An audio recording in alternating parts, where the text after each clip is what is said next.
What is up, my Pika crew? This is the ThePikaWu, and welcome to another X and Y Wi-Fi battle. This one's going to be a NU tier match against a guy called Raymond. It's a really awesome match. Made a really cool team. I'll explain it a little bit later. But be sure to check out this guy's channel after the battle. He does post some Pokemon Wi-Fi battles and other Pokemon related content on his channel. So if you're interested, be sure to check him out and subscribe. So onto my team. It's a little unorthodox. The team is a hyper-offensive playstyle, which means that all my Pokemon on my team are going to be straight-out sweepers.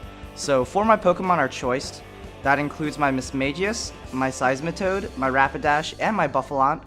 And my other 2 Pokemon, they are pretty strong as well, and they're really strong sweepers. So Hariyama is also going to be a Assault Vest set, and Jinx is going to be a setup sweeper with Nasty Plot. The main thing about this team is that it relies on making key predictions, because my choice Pokemon, if they choose a move, they are locked into that move until they switch out. So prediction is key, and also my team also thrives on immunities. The team is immune to normal, ghost, electric, fire, water, and grass. So that allows me a lot of options for opportunities to switch if I do lock into a bad move. So I hope you guys enjoy this battle. It's going to be a really close battle, and yeah, enjoy. Alright, so I'm going to lead off with a Jinx, while my opponent's going to lead off with a Whirlipede.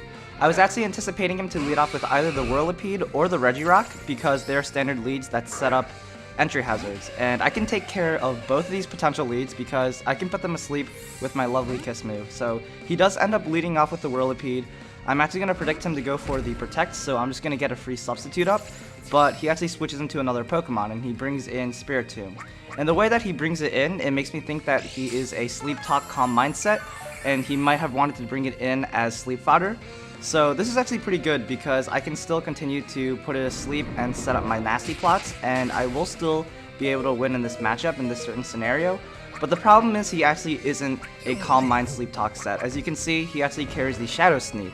And what that means is he is more physical based, and because it didn't kill me, which is very surprising, I do live with 3 HP, he is actually more of a defensive set rather than an offensive set. So this is actually really good, because now that it's asleep, I can bring in a really hard hitter and try to take it out as soon as possible. And I do bring in my Seismitoad for this, because he is choice specs, and Hydro Pump should deal a ton of damage. And I'm pretty sure he doesn't want to bring in his special defensive wall, which is his Lantern, because he's fearing that I might go for the Earth Power, which will be super effective damage against the Lantern. So he actually brings in the Whirlipede to take the hit. It's going to be a solid 2-hit KO. And the good news is he's going to die next turn, but the bad news is he can go for the Protect and get a speed boost, and then set up 1 layer of entry hazards. It could be Spikes, it could be Toxic Spikes. Toxic Spikes would be even more dangerous, because I don't have a Poison Pokemon on my team to get rid of the Toxic Spikes. And indeed, he actually does set up the Toxic Spikes. So that means my Pokemon will be poisoned, and they're going to lose residual damage every turn. But it doesn't really affect my team too much. The main reason why is because I'm running choice Pokemon, so they're here to come in, attack, and switch out. So it is going to be annoying, but I can deal with the Toxic Spikes on my side of the team. So he's going to bring in the Sceptile, and the problem about this Pokemon is it can carry the Focus Blast, and he can predict my Buffalont switch in. I do have the Grass immunity with my Buffalont, but I just don't want to bring it in to take a Focus Blast if he does decide to Protect, so I instead bring in my Jinx basically as death fodder. And now that I can bring in any Pokemon, I know I can live a Focus Blast at full HP with my Buffalont, so I'm just going to go ahead and bring it in and just go for a safe Mega Horn. It's going to deal a lot of damage against pretty much every Pokemon in his team except for his Regirock, and if he does bring in his Regirock, I do have some counters, notably my Seismitoad, so that's not too much of a problem at all, and he is just going to bring in his Spiritomb. This gives me an opportunity to continuously go for the Mega Horn, because he is asleep and he can't do anything, and looking at the damage, it's not quite a 2-hit KO, but I can take it out in 2 more hits. He actually does wake up as I miss my Mega Horn, which is pretty unfortunate, but he does make a misplay here. He does go for the Will-O-Wisp, which doesn't really make sense at all, because he already set up the Toxic Spikes, meaning none of my Pokemon would get burned regardless, so he should have just went for an attacking move there. But this gives me an opportunity just to get another hit on him. So I do hit my 3rd Mega Horn, and 1 more Mega Horn is going to take him out. as he goes for the foul play, which is also going to be a 2-hit KO. So I am going to be able to take him out before he takes me out, because I'm pretty sure he doesn't have the Sucker Punch, and regardless, I should be able to live that hit.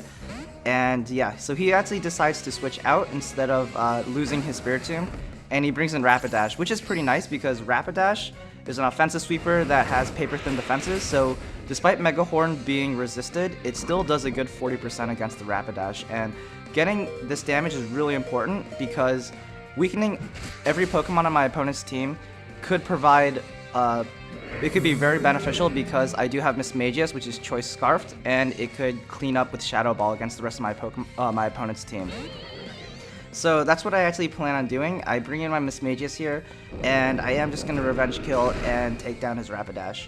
The reason why I left my Bouffalant there to die is because he's at low HP, and he has his Regirock still alive, and Regirock being a very strong defensive wall, it means that I can play relatively reckless with both my Rapidash and my Bouffalant. So now he's going to bring in the Spiritomb. Looking at the damage of the Shadow Sneak against my Jinx, I know it's not going to take down my Mismagius, and it only does around 40%, so this is going to give me an opportunity to just go for a Shadow Ball and take out the Spiritomb as well. So Mismagius taking down 2 Pokemon in 2 turns, doing really nicely right now. So he's going to bring in the Regirock. Regirock, although it's mostly physically defensive, it can still take a lot of hits against my, from my Mismagius. So I'm just going to go ahead and conserve my Mismagius for later because it is the fastest Pokemon on my team, and I'm going to bring in my Seismitoad because, like I said earlier, it is a really great counter against Regirock since I can go for both of my stab moves, both my Earth Power or my Hydro Pump, and they'll both deal super effective damage. So this means that he probably won't be switching into his Lantern to predict the Hydro Pump in case I do go for the Earth Power, which is what I do go for.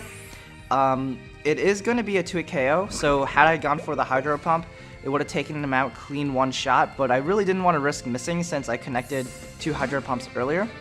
So what I'm just going to do is just try to take out this Regirock with the second Earth Power, and just go from there. But he actually wants to conserve his Regirock for later. Not really too sure if that was a great move on my opponent's part, because Choice Specs Earth Power, despite being a resistant move when it hits the Sceptile, it still does around 50%, so I'm pretty happy about that. And like I said earlier, Mismagius, it is Choice Scarf. I can outspeed the Sceptile and I can take it out. So because it's at a low amount of HP, this is actually going to provide me a perfect opportunity just to Revenge Kill him. So I'm just going to go ahead and go for the Shadow Ball. Hopefully he stays in, thinking that I'm not a Choice Scarf set, but he knows it because it was pretty obvious switch in. It seemed like a Revenge Kill move, and he's going to bring in his special defensive wall, his Lantern. And Lantern is actually going to provide a decent threat because it's going to be so hard to take down. And now that my Seismitoad is down, which generally resists all of Lantern's moves, Ice Beam, Scald, Thunderbolt, I have to bring another Pokemon to take the hit, and I do bring in my Hariyama. Hariyama is an Assault Vest set, so what that means is it can only go for attacking moves only, but it increases his special defense by 50%. And it is going to take the Thunderbolt decently, and I know he has nothing on his team to take a close combat because he has 3 Pokemon left, and his physical defensive wall, his Regirock, is weak to fighting, and it's already at low HP, so I'm just going to take it clean out with a close combat. And this is actually going to be a really weird situation now, because now with my defense drops, I'm pretty sure he can take me out with Sceptile with basically any move, so I can't really switch out in case he wants to predict the switch. And it's going to be, I believe, 2v2 now, so it's going to be a very close match. Sceptile, though he has a low amount of HP, I can't just bring in my Mismagius because he can just switch out and bring in the Lantern to take the hit. And because the Lantern seems like it's an Assault Vest set as well, it's going to be able to take a lot of Shadow Balls. So what I do instead is bring in my Rapidash, try to take any hit, and try to take it out with a Drill Run. Lock myself in the Drill Run because I'm Choice Banded, so I can take down both the Sceptile and the Lantern. And he really catches me off guard there with that Hidden Power. It seems like it's Hidden Power Rock. I barely live with 19 HP, and I barely live with 2 HP after the Poison Recoil. So had I died, had he done 2 extra damage, or if a damage rule was not in my favor, I don't think I would have won the match. But because of that, I do live with 2 HP, and I'm going to win the match. So that is going to be the game. Hope you guys enjoyed this battle. If you guys enjoyed, feel free to leave a like, a favorite, and a comment. And thank you for watching this battle. Hope you guys enjoyed, and stay tuned for the comment question of the day. This is ThePikaWu signing out, guys, and peace.